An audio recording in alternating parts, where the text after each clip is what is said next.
मिलिए बिहारी कन्या उच्च विद्यालय की प्रधानाध्यापिका रूपा वर्मा से, जो अपने छात्रों को केवल शिक्षित ही नहीं करती, उनकी हर तकलीफ और जरूरत को समझती हैं, उनकी हर समस्या का निराकरण करती हैं और जरूरत पड़ने पर आर्थिक स्वावलंबन की राह भी बनाती हैं। गृह विज्ञान से स्वर्ण पदक के साथ एमए करने वाली श्रीमती वर्मा ने बीएड करने के बाद सन 2010 में बिहारी बालिका उच्च विद्यालय में नियुक्त हुई।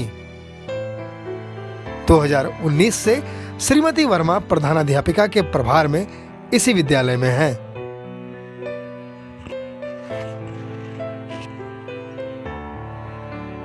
श्रीमती वर्मा जब प्रधानाध्यापिका बनी तब स्कूल में महज 143 छात्राएं पढ़ने आती थीं। बीच शहर में स्कूल होने के बाद भी यह संख्या बहुत कम थी। नामांकन बढ़ाने के लिए लगातार प्रयास किया गया। प्रयास रंग लाया और वर्तमान में लगभग 300 से अधिक छात्राएं यहां नामांकित हो चुकी हैं। छात्राओं की संख्या में इजाफा करना सरल नहीं था। इसके लिए इन्होंने ग्रामीण क्षेत्रों में प्रयास किया और ग्राम सभाएं कर लोगों को स्कूल भेजने के लिए प्रेरित किया।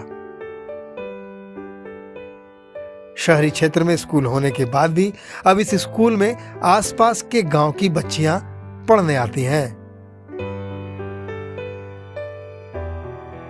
स्कूल में जब छात्राओं की संख्या बढ़ी तो उनकी लगातार उपस्थिति एक चुनौती थी। कारण था माहवारी के दिनों में 4 से 5 दिनों तक उनका अनुपस्थित रहना। अनुपस्थिति से उनके पठन पाठन में बुरा असर पड़ता था। इस समस्या का भी समाधान रूपा वर्मा ने बड़े ही अनोखे अंदाज में किया और यह हजारीबाग जिले में किया जाने वाला अपने तरह का पहला प्रयास बन गया। इन्होंने अपने स्कूल के एक बेकार कमरे को माहवारी कक्ष के रूप में बदल दिया, जहां माहवारी के दिनों में जरूरत के सभी सामान रखे गए थे ताकि छात्राओं को किसी तरह की कोई परेशानी न हो।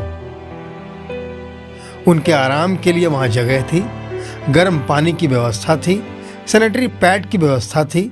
सबसे सुखद बात यह थी कि इन सारी व्यवस्था को स्कूल की छात्राएं, शिक्षक और परिजनों ने आपसी सहयोग से किया था। इसमें एक भी पैसा सरकार के फंड का नहीं लगा था।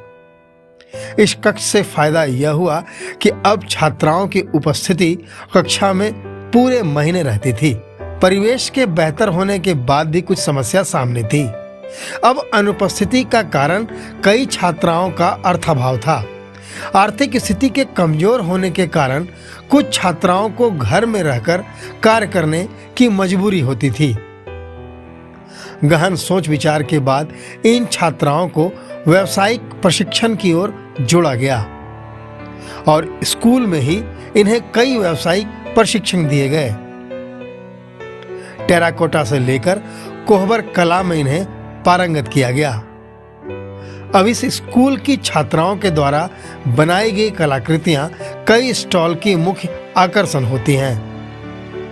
अपने उत्पाद और कलाकृति को बेचकर इन छात्राओं ने अपनी माली हालत और स्कूल में अपनी निरंतर उपस्थिति दोनों को ठीक कर लिया। रूपा वर्मा के इस तरह के प्रयास को काफी सराहा गया है और उन्हें कई सम्मान से नवाजा भी गया है।